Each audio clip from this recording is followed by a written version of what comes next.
afternoon. Time for chapter 16 of Frost Hollow Hall. This one's called The Backstairs. By the end of the day, I'd run right out of floors to scrub. My hands were red raw and my back was killing me. All I wanted was my bed. I'd not got within sniffing distance of the Barringtons neither. Each time they rang down, it was Dorcas who took up their trays. She seemed to double up as housemaid and lady's maid, and Mrs. Jessup did the rest, though the way they rolled their eyes at the ceiling showed they didn't much care for this arrangement. If only they'd asked me. I'd have carried a tray upstairs gladly. I was dying to see more of the house and not just its flipping floors. But Dorcas didn't ask me, nor did Mrs. Jessup. My smart black dress stayed hanging on its peg all day. At supper time, we ate ham and cheese in the servants' hall. Gracie saved me a place next to her and chattered on about this and that. But I was so tired, it was a job to stay awake. I began to feel low, thinking of Ma at home by herself. As for Pa and Eliza, well, I didn't dare think about them for too long. It was almost a relief when the meal was over. "Good night to you all," said Mr. Phelps, getting to his feet. Gracie said he had his own quarters where he retired every evening, and they were almost as grand as above stairs.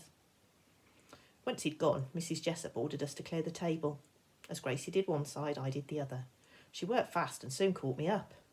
"Give me those." She took an armful of plates off me, whispering, "You do Mrs. Jessup's. She don't like to be kept waiting and she's got her beady eye on you for some reason." As I reached for Mrs. Jessup's plate, her arm shot out to stop me. "Show me your hands." I glanced down at my poor fingers. 6 solid hours of soap and carbolic, and they were chapped almost to bleeding. It was obvious I wasn't used to such hard work, and I felt rather ashamed. "For goodness sake, child, show me," she snapped, and pushed back my sleeves before I could object. She took hold of my hands quite firmly and turned them over. She said, "I see." Across the table, Dorcas watched us. She frowned in a way I couldn't quite read. Then a service bell rang. Everyone stopped what they were doing. Mrs. Jessup dropped my hands with a sigh. Her voice called out, "Drawing room, her ladyship," and another of those looks passed between Mrs. Jessup and Dorcas. The bell tinkled again. Mrs. Jessup got to her feet. "I'll do it," she said irritably. As soon as she'd gone, the mood seemed to lift. Cook brought round a platter of cakes and the footman poured mugs of ale. Voices got louder and laughter broke out. The table was pushed against the wall and chairs pulled up to the fire. Trouble was, it made the room seem emptier somehow.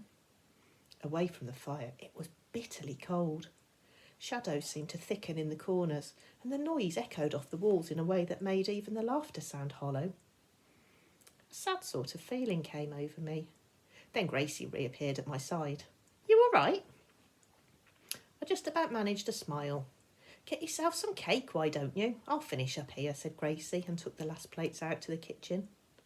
So I grabbed myself a little fruit cake and took one for Gracie too, then pulled up 2 chairs near to the fire. "Give us a tune," the carter said, as Samuel Ketteridge sat down at the piano in the corner. The footman took off his fine jacket and rolled up his sleeves. Then he flexed his fingers and grinned in a way that reminded me of Will, and I felt a pang, though it was probably just because I was tired. The piano wasn't much in tune, and he kept missing keys, but soon he found his way with a jaunty tune that got us tapping our feet. Then came a soppy song about a long-lost sweetheart, which had everyone dabbing at their eyes. Despite the jarring echo and the draught at my back, I hoped he'd play all night and never stop. With everyone else sobbing along with me, it gave me good reason to be sad. After a few more songs, people stretched in their seats and began making their way to bed. I realised then that Gracie hadn't joined me. I guess she was still out in the kitchen. A hand touched my shoulder. "Here, take this." I turned to see Cook offering me a cup of hot milk. I took it gladly. "First night's always tough, but you'll get used to it," she said. "Gracie's been here a year now and she's—" A scream from the kitchen cut her short. Then came an almighty crash. It was the sound of china smashing to the floor. Dorcas leapt to her feet. "Is that Gracie? Again?" "I'll deal with her this time," said Cook, "though we can't keep covering up for her." I glanced sideways at Dorcas, who'd taken her seat again and was chewing her lip fretfully. "Don't ask," she said, reading the question in my look. "Gracie's got this silly notion into her head, when really she's just mightily clumsy." Poor Gracie. She'd cleared the table faster than I had and carried armfuls of plates like she'd done it thousands of times. She didn't look clumsy to me, and she'd been kind, offering to clear up when she saw I was dead on my feet. It didn't seem right she should get an earful. Downing my drink in one quick gulp, I took the cup back out to cook. I stopped in the kitchen doorway. Gracie was sobbing and twisting her apron in her hands. She looked in a terrible state. "But I didn't drop it, I swear," Gracie cried. "It lifted itself off the table. I was nowhere near it." "You have to stop this nonsense," said Cook. "It's true, on my mother's life." Cook folded her arms. "So this china all over the floor here, and the stuff what's been smashed these last few days, all this is down to a ghost? I've said so, haven't I? It's you not drying your hands proper, that's what it is. I've told you time and time again how it makes the china slippy and you just don't listen. So how come I never dropped things before?" "Perhaps you was more careful then." "Oh, why won't you believe me?" said Gracie, blubbing more than ever. "Fact is, china's getting broke every day now, and you're in such a lather about it, you're making yourself ill. You got away with it on Tuesday. We said you had a headache, but sooner or later Mrs. Jessup will find out.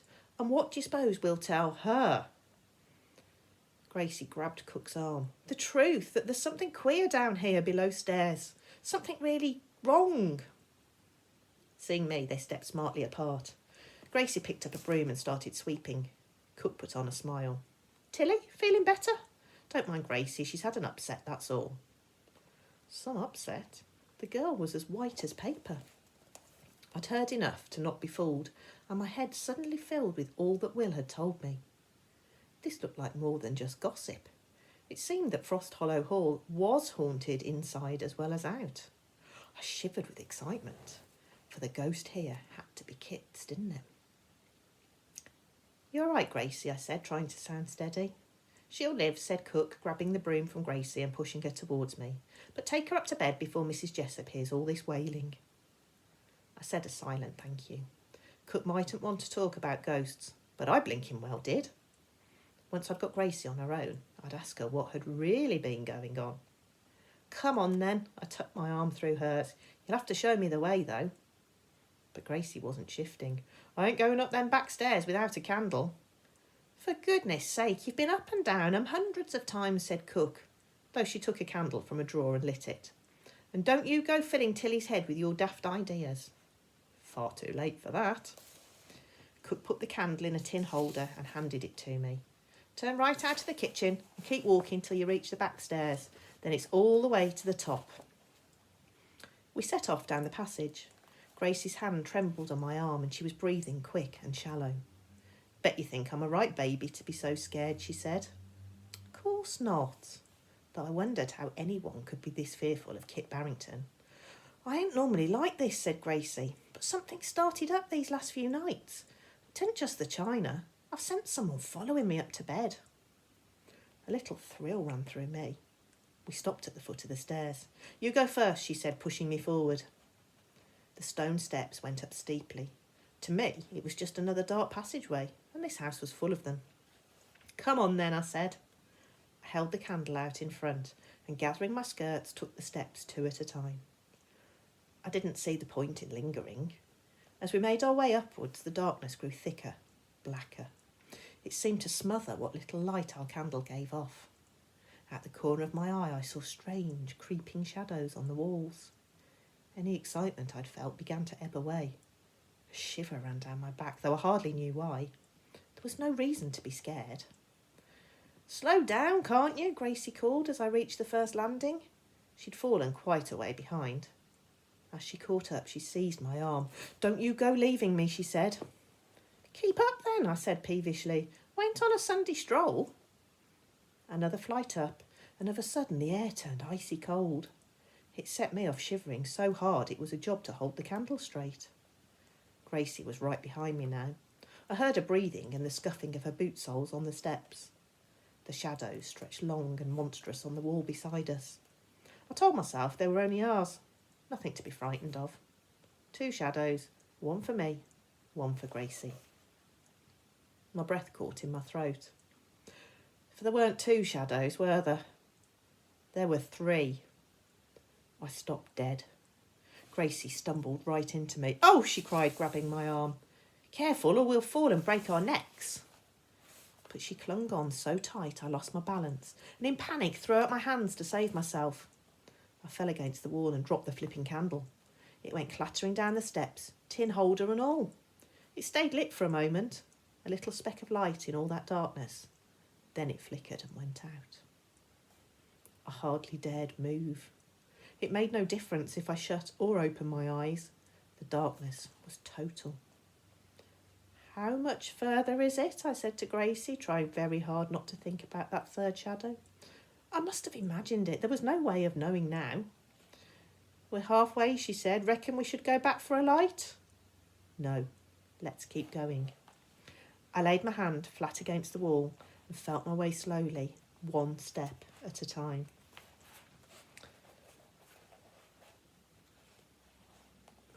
Sorry, guys, I looked away. Gracie whimpered behind me. "It's all right if you go slow," I tried to sound calm, although I certainly didn't feel it.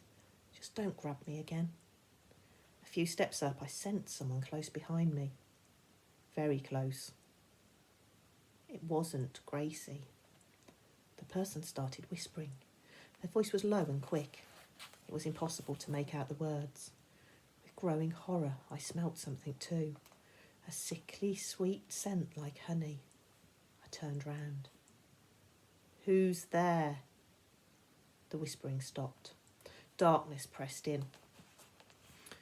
Then right close to my ear, someone sighed. I felt their breath, cold and queer against my neck. I shuddered. I jumped back. My foot slipped and suddenly I was falling backwards, grabbing madly at thin air. I fell hard on my tailbone onto what felt like a rough wood floor. It must be the landing we'd just passed. Gingerly I got to my feet, trying to ignore the pain. All was quiet as the grave. "Gracie," I called out, "where are you?" The only noise was my own echo. Gracie had vanished. I've got a few shivers myself now. Chapter 17, see if we find out any more. Talk of a ghost. Someone was coming towards me. I prayed it was Gracie, that she'd have seen sense and gone back for a candle after all. Any second now we'd have light again. But as the footsteps drew closer, there was no light. The dark stayed thick as anything. "Gracie," I said, then went cold all over. It was Gracie, wasn't it? The footsteps sounded different, lighter, quicker. All I could see was darkness. I smelled it again, that sweet honey scent, and got ready to run. Upstairs, downstairs, I didn't care where. Someone was close. The whispering started just inches from my ear, a hissing, lisping sound that made my scalp prickle. A hand gripped my upper arm. I shrunk back in horror, tried to pull free. But the grip was fierce. Fingernails bit through the sleeve of my frock. The more I struggled, the tighter it held me, till I was sure my arm would be twisted clean off my body. Panic set in. Thrashing and kicking, I lashed out blindly. The grip seemed to slacken. I yanked myself free and raced up the last flight of stairs. At the top was another landing where moonlight shone in through a small window in the roof. I stopped to recover myself. A few moments later, Gracie caught up with me. She looked pale and shaken. "What happened?" she said crossly. "One minute you was right in front of me, the next you was gone." "I didn't go nowhere. You were the one who disappeared." "Did not," she said. "I was there all the time." I was having trouble making sense of this. My arm hurt like hell, and tired as I was, I felt my temper snap. "Try a trick like that again and I'll thump you one, Gracie, wait." She blinked. "A trick like what?" "You grabbed my arm, didn't you? And you followed me right close till I was scared witless. What the heck are you trying to prove?" Her mouth fell open. She looked about to cry. "You felt it, didn't you?" "I felt you, playing pranks, yes." "No, Tilly, that weren't me," she said. "What you felt must have been the ghost." I wanted to believe her. Well, part of me did, but how could this thing on the stairs be Kit Barrington? He'd saved my life. Now he was desperate for me to help him, so why the heck would he want to scare me? I don't know what I felt, I said eventually. I just want my bed, that's all. You don't believe me neither, do you? Said Grace, all huffy. And there was me thinking you might be my friend. Before I could answer, she marched off. I followed her down a passage and into a large, cold room. I could just make out 2 narrow beds either side of the chimney breast. In the corner was a chest for storing clothes, and there were my things from home, folded up in a pile next to it. It churned me over to see them again, and I felt very low indeed.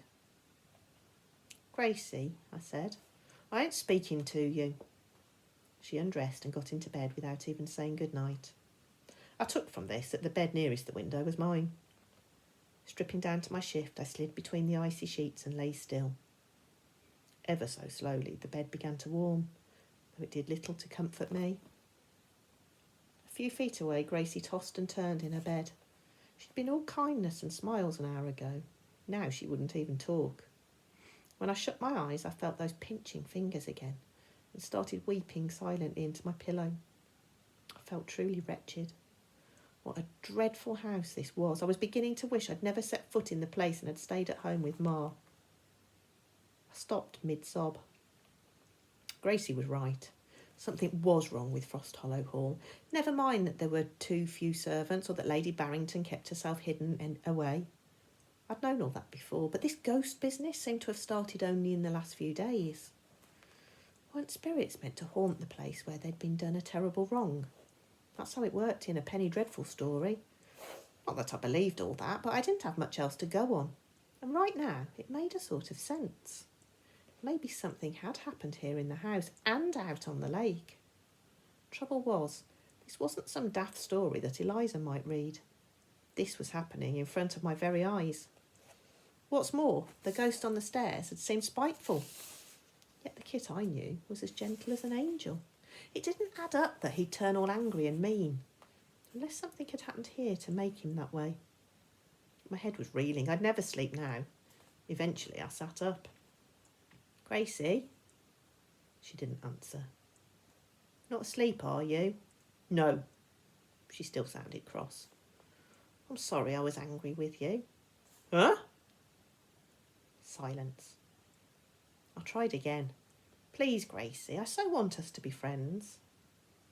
Her bedclothes rustled as she turned towards me. There is some sort of spirit here. I'm not making it up and I'm not pulling pranks. You better tell me what's been happening then. For ages she didn't speak. Then she said, You won't laugh. Promise. But it scares me even to think of it, and she started to cry. Get in with me if it'll help, I said. I had to keep her talking. Gracie padded across to my bed and climbed in. Her hair spread over the pillow, tickling against my cheek. I propped myself up on an elbow so I could just about see her outline in the dark. She lay still, her gaze fixed on the window pane above our heads. It's been happening these last few nights. Her voice was shaky. At first I thought it was just me being daft. The footman often tells spooky stories of a night in the servants' hall, and I do get scared easy. I reached for her hand. What's been happening? A feeling I get like someone's right behind me. On the back stairs. Especially on them back stairs. Sometimes it's so close I feel it breathing on me, she said. My heart thudded. And does it pinch you? She hesitated. No, it don't touch me. So it was just me then. The thought did little to steady my nerves. And the broken china, I asked? Does it scare you so much that you drop stuff?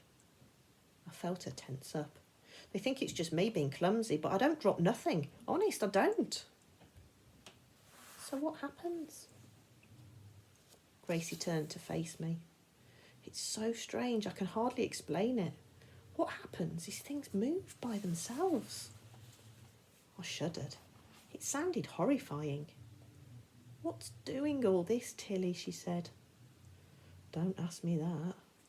I turned away so she couldn't see my lying eyes, because I couldn't tell her. I couldn't tell anyone, not if I wanted to keep my job. I don't know, I said. Only I felt it too. and didn't like it much. Gracie went quiet again. After a bit, she said, "Perhaps we should keep this to ourselves." I wasn't planning on telling Mrs. Jessup. "No, don't you see? It's just..."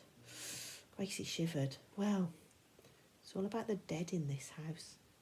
Everything is. It ain't right." "Oh, I thought of Samuel Kettridge and his love songs and the chatter in the servants' hall. True enough, this house was a cold, shadowy place with too few servants to run things right. But tonight at supper, it had seemed happy enough." Gracie turned away. "You'll be laying fires tomorrow. You'll meet the Barringtons. Then you'll see what I mean." Right, that's the end of chapter 17. Back for some more on Friday. See you then. Bye.